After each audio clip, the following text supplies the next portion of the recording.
5 duros pagábamos de aluguer. Era un terceiro andar, ben folgado.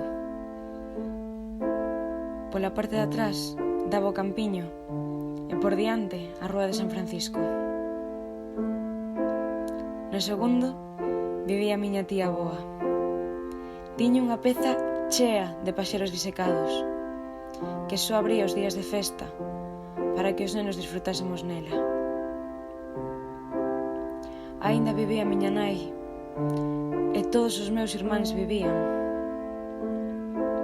E enfrente traballaba o señor Pedro, o toneleiro, e a grande tenda de feitos navais mantiña o seu trafego.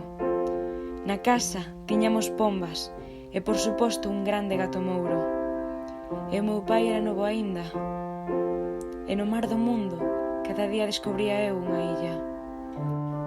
Vía o mar dende a miña fiestra e chegaban cornetas da mariña. E baixaba os degraus 2 veces ao día para ir á escola e 2 veces rubíaos de volta.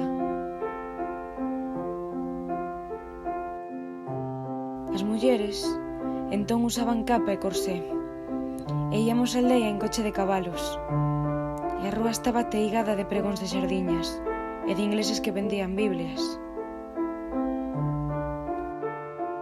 Eu tiño un pacto con Deus, que ninguén dos meus morrería, e o pacto era observado e eu confiaba na perenidade do pacto.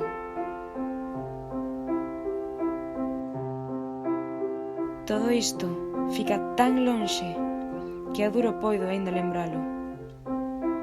Esquecería o dentro de pouco tempo se non escribese estes versos.